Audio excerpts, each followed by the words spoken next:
Hey, hope everyone's doing good today. Well, Eero Eliel Saarinen. We're going to look a little bit on symbolism that I noticed, and of course looking at the Royal Arch, a video of Shaking My Head productions of Nicholson 1968, and a few extra pictures near the end. So let's get started. The reason for me covering this, well, Finland is just like all the other countries. There are some evil roots to Freemasonry out there. Want to see it or not, it is there, yet most will not or do not want to see it, and the reason I think is because they just want to believe that their country and their leaders are good men and women. I was one of those people as well a few years back, yet many, if not all leaders, belong to one of these Freemason groups, whether it's Rotary, Freemason, Knights Templar, Scottish Rite, York Rite. There's so many. Sometimes it's just not found because they like to hide these things, and because it's not easily seen in pictures or any other way, but it can be seen with symbolism. And to my ex-neighbor and anyone else out there who is a part of Rotary or Lions Club, they are clearly a part of Freemason, just so you're aware.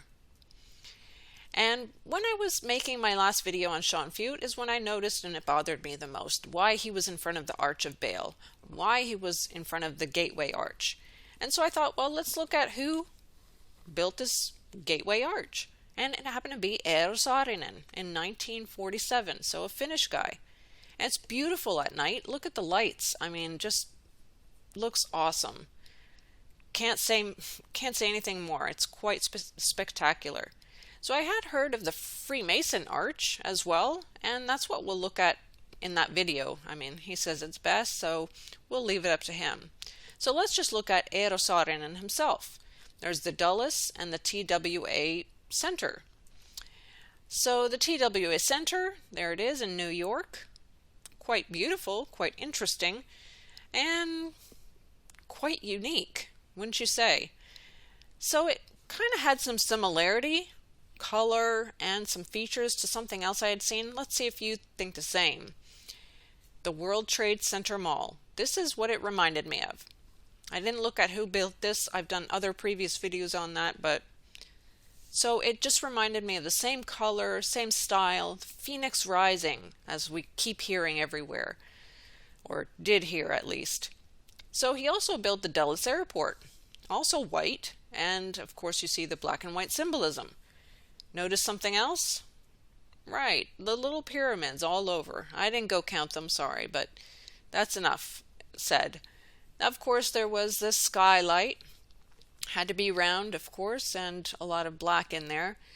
Interesting. But he also helped with the MIT chapel. And there's a skylight, kind of like what we saw with Kanye West and many others, but it reminded me of something else as well. And what do you guys think of that? It reminded me of the Pope in the UAE with the interfaith gathering. I don't know.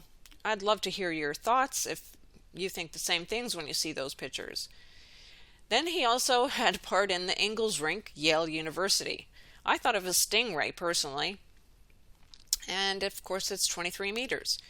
But of course they called it the whale. There's a different angle of it. Quite interesting indeed, regardless of what it is or what they say it is. It's unique. So his father, Eliel Saarinen, also was an architect. Yeah, he helped build and have architect features in a lot of places in Helsinki, whether it's with the money or the Haga or the train station. His handprints are kind of like seen all over the place. And there's the arch as well, so different but still similar kind of arch. It is beautiful as well. But his first name is actually Gottlieb. And I looked at its roots, and it's German. It's a German name. Interesting, just to say the least. He also had he was a consultant in the planning of Tallinn, Estonia. He wrote a brochure about the planning problems in Budapest. And he was runner-up behind Walter Burley Griffin in the international competition to design the new Australian capital city of Canberra.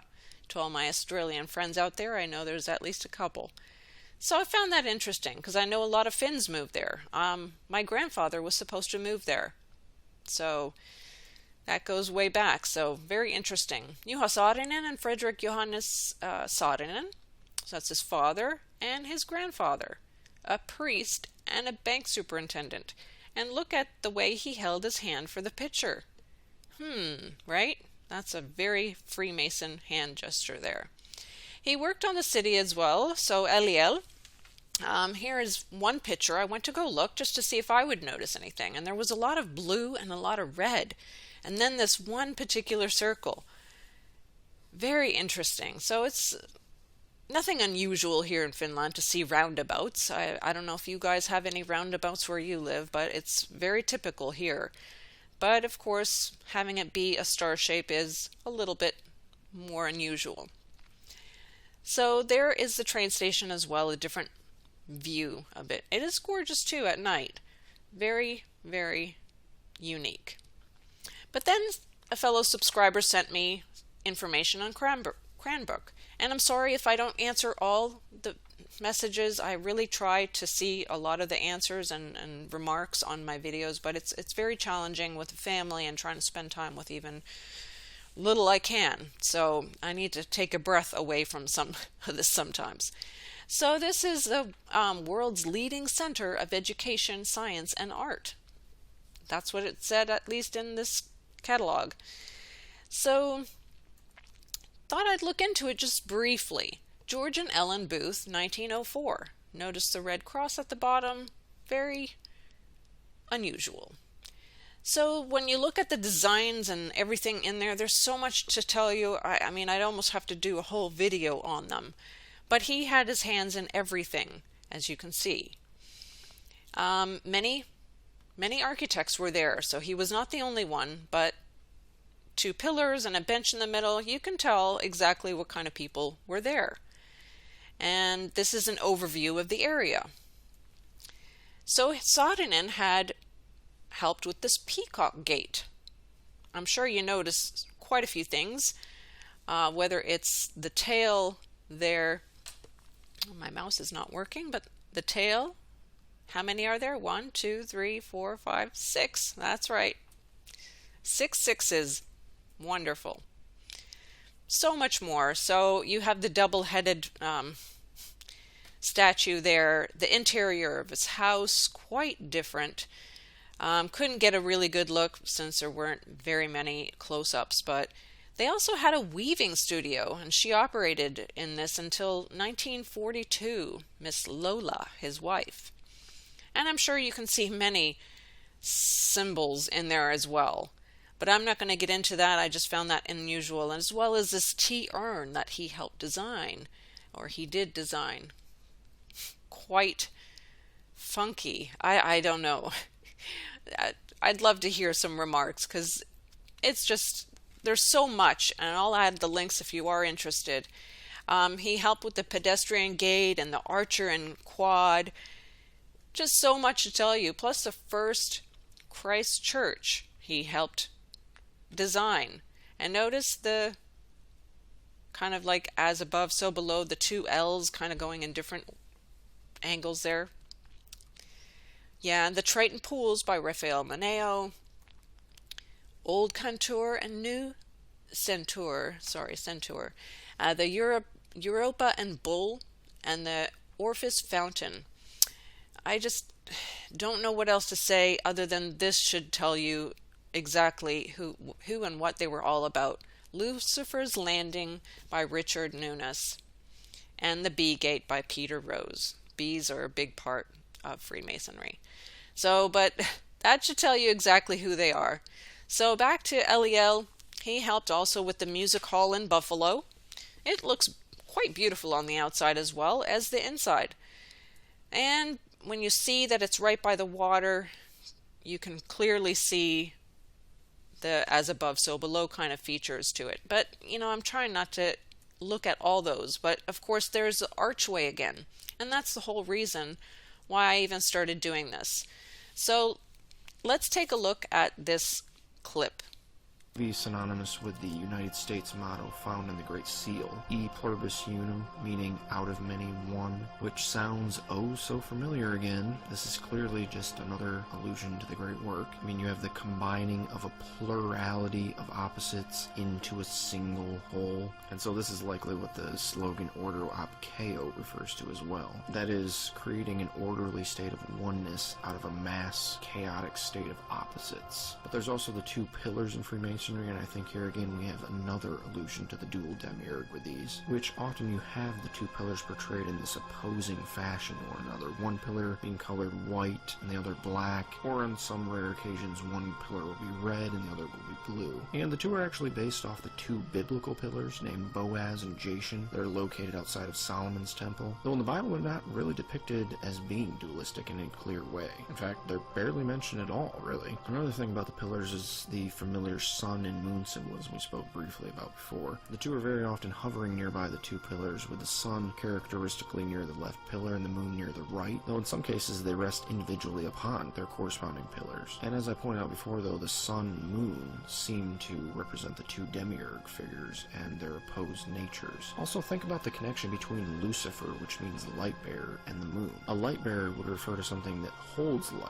like a lampstand, but not an actual source of light, much like the moon and its reflection of the light emitted by the sun. But in other cases, you have the earth on one pillar and a globe containing space on the other. This is a plain reference to the microcosm represented by earth and the macrocosm represented by the heavens. But the way the synthesis of the two demiurges is represented in all this is by connecting the two pillars by application of what's called the royal arch on top of the two. And as you can see in this Freemasonic art, the arch is actually made up of several opposing blocks meant to counterbalance each other's weight until the last block can be placed right there in the center. This all likely represents the process of the great work being carried out. The farther out blocks represent smaller micro-opposites that must be synthesized in order to reach the eventual macro-synthesis of the demiurge. Something worth note here, though, is that the Masonic, quote, royal secret that I talked about earlier probably relates to this royal arch and what it represents. That is, the goal of the great work, the synthesis of the demiurge. And so the Freemasonic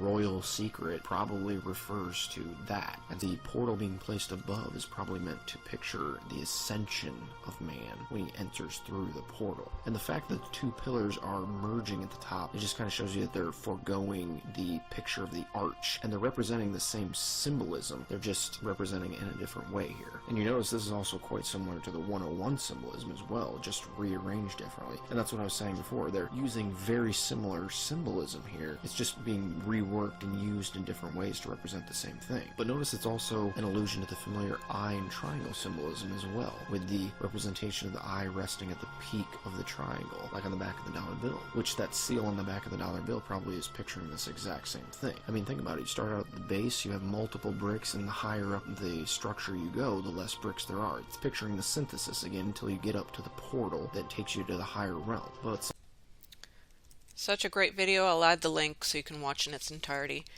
But as we know from the Bible, it says, "Now the Spirit speaketh evidently, that in the latter times some shall depart from the faith, and shall give heed unto spirits of error and doctrines of devil." So that is the concern here, that many are going down that road.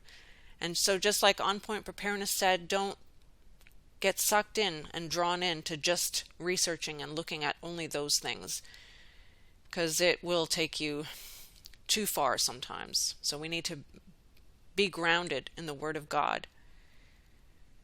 And do not believe every spirit and test every spirit. That's what the Word of God says. And that's what we need to always do. That's it. There's a few more pictures for anyone interested. Otherwise, have a great day and see you soon. So just a few other pictures that I noticed. Christ Church, Cranbrook. Just so much to show you that I'll add the link if you are interested in looking at some of them. But a few things I noticed was the cross there, the triangle on the ground, the peacock. I mean, just so much. And then they also had a crandemonium ball, and just again the octopus there. So that's the reason why I threw that in there. a picture that, of course, Lola and Eliel Saarinen did as well. Plus, I just found this and I just thought I'd put it in there because Patriarch of Noachite. So that reminded me of the Noahide laws, and so just beware that they are there and tell others, because we don't know how much time we are and how much time we are here. I mean, so we don't know, but we need to be vigilant in everything and everything that we see. But remember to also be joyful and thankful today and enjoy all the things that God has given us, because that's what the word says to do. Think on these things that are lovely, that are beautiful. So that's it for now. God bless. Take care. Till next time.